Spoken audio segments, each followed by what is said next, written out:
முதல் வாசகம்.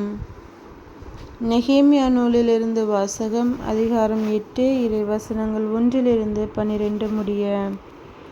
மக்கள் அனைவரும் ஒரே ஆளென தண்ணீர் வாயிலுக்கு எதிரே இருந்த வளாகத்தில் ஒன்று கூடினர். ஆண்டவர் இஸ்ரேலுக்கு கொடுத்த மோசேயின் திருநூலை கொண்டு வருமாறு திருநூல் வல்லுனர் எஸ்றாவை வேண்டினர். அவ்வாறே 7ஆம் மாதம் முதல் நாள் குரு எஸ்றா ஆடவர், பெண்டிர், புரிந்து கொள்ளும் ஆற்றலுள்ள சிறுவர் அனைவரும் அடங்கிய சபை முன்னிலையில் திருநூலை கொண்டு வந்தார்.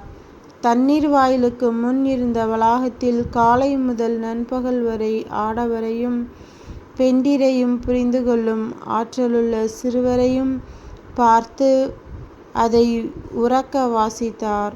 எல்லா மக்களும் திருநூலுக்கு செவி கொடுத்தனர். திருநூல் வல்லுனரான எஸ்றாவோ இதற்காக செய்யப்பட்ட மரமேடையின் மேல் நின்று கொண்டிருந்தார். அவருக்கு அருகே வலப்பக்கத்தில் மத்தித்தியா, சேமா, அனாயா, உரியா, இல்க்கியா, மாசேயா ஆகியோரும், இடப்பக்கத்தில் பெதாயா, மிசாவேல், மல்கியா, ஆசும், அசுபதினா, செகரியா, மெசுல்லாம் ஆகியோரும் நின்று கொண்டிருந்தார்கள். எஸ்றா மக்களை விட உயரமான இடத்தில் நின்றதால் அவர்கள் திருநூலை திறந்தபோது எல்லா மக்களும் அதை பார்த்தார்கள். திருநூலை திறந்தபோது எல்லா மக்களும் எழுந்து நின்றார்கள். அப்பொழுது எஸ்றா மாபெரும் கடவுளாகிய ஆண்டவரை வாழ்த்தினார்.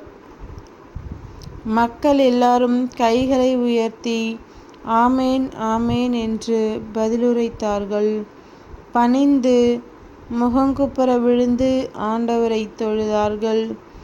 மேலும் லேவியரான ஏசுவா, பானி, செரேபியா, யாமின், கூபு, சபத்தாய், ஓதியா, மாசேயா, கெலிற்றா, அசரியா,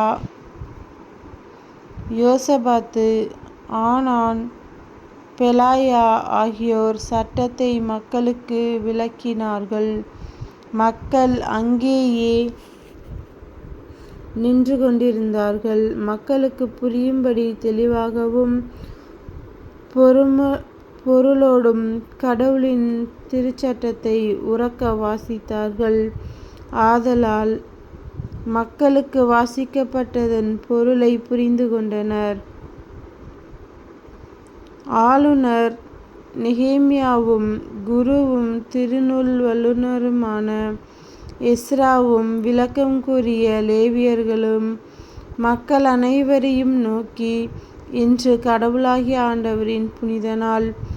எனவே நீங்கள் அழுது புலம்ப வேண்டாம் என்றனர். ஏனெனில் மக்கள் அனைவரும் திருச்சட்டத்தின் சொற்களை கேட்டதிலிருந்து அழுது கொண்டிருந்தார்கள். அவர் அவர்களை பார்த்து, நீங்கள் போய் கொழுத்தவற்றை உண்டு இனிய திராட்சை ரசத்தை குடியுங்கள். எதுவும் தயார் செய்யாதவருக்கு சிறிது அனுப்பி வையுங்கள். ஏனென்றால் நம் ஆண்டவரின் புனித நாள் இதுவே. எனவே வருந்த வேண்டாம். ஏனெனில் ஆண்டவரின் மகிழ்வே உங்களது வலிமை என்று கூறினார். எனவே லேவியர் எல்லா மக்களையும் நோக்கி, அமைதியாய் இருங்கள், ஏனெனில் இன்று புனித நாள், துயரம் கொள்ளாதீர்கள் என சொல்லி அழுகையை அமர்த்தினார்கள். எல்லா மக்களும் அவர்களுக்கு கூறப்பட்ட வார்த்தைகளை புரிந்து கொண்டதால் உண்ணவும் குடிக்கவும் உணவு அனுப்பவும் மகிழ்ச்சி கொண்டாடவும் புறப்பட்டுச் சென்றார்கள். ஆண்டவரின் அருள்வாக்கு. இறைவா உமக்கு நன்றி.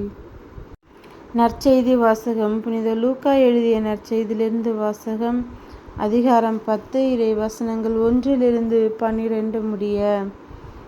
இதற்கு பின்பு ஆண்டவர் வேறு 72 பேரை நியமித்து அவர்களை தாம் போகவிருந்த எல்லா ஊர்களுக்கும் இடங்களுக்கும் தமக்கு முன்னே இருவராக அனுப்பினார். அப்போது அவர் அவர்களை நோக்கி கூறியது: அறுவடை மிகுதி, வேலையாள்களோ குறைவு. ஆகையால் தமது அறுவடைக்கு தேவையான வேலையாட்களை அனுப்பும்படி அறுவடையின் உரிமையாளரிடம் மன்றாடுங்கள். புறப்பட்டு போங்கள். ஓநாய்களிடையே ஆட்டுக்குட்டிகளை அனுப்புவது போல் உங்களை நான் அனுப்புகிறேன்.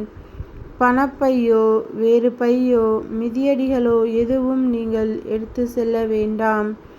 வழியில் எவருக்கும் வணக்கம் செலுத்த வேண்டாம். நீங்கள் எந்த வீட்டுக்குள் சென்றாலும் இந்த வீட்டுக்கு அமைதி உண்டாகுக என முதலில் கூறுங்கள். அமைதியை விரும்புவர் அங்கு இருந்தால் நீங்கள் வாழ்த்திக்குரிய அமைதி அவர்களிடம் தங்கும். இல்லாவிட்டால் அது உங்களிடையே திரும்பிவிடும். அவர்களிடம் உள்ளதை நீங்கள் உண்டு குடித்து அந்த வீட்டிலேயே தங்கியிருங்கள். ஏனெனில் வேலையாளர் தம் கூலிக்கு உரிமையுடையவரே. வீடு வீடாய் செல்ல வேண்டாம். நீங்கள் செல்லும் ஊரில் உங்களை ஏற்றுக்கொண்டால் உங்களுக்கு பரிமாறுவதை உண்ணுங்கள். அங்கு உடல் நலம் குன்றியோரை குணமாக்கி இறையாட்சி அவர்களை நெருங்கி வந்துவிட்டது என சொல்லுங்கள். நீங்கள் செல்லும் ஊரில் உங்களை ஏற்றுக்கொள்ளாவிட்டால் அதன் வீதிகளில் சென்று எங்கள் கால்களில் ஒட்டியுள்ள உங்கள் ஊர் தூசியையும் உங்களுக்கு எதிராக உதறிவிடுகிறோம். ஆயினும் இறையாட்சி நெருங்கி வந்து விட்டது என்பதை அறிந்து கொள்ளுங்கள் என சொல்லுங்கள். அந்த நாளில் அவ்வூர் பெரும் தண்டனை சோதோம் நகரின் பெரும் தண்டனையை விட கடினமாகவே இருக்கும் என உங்களுக்கு சொல்கிறேன் என்றார். கிறிஸ்துவின் நற்செய்தி. கிறிஸ்துவே உமக்கு புகழ்.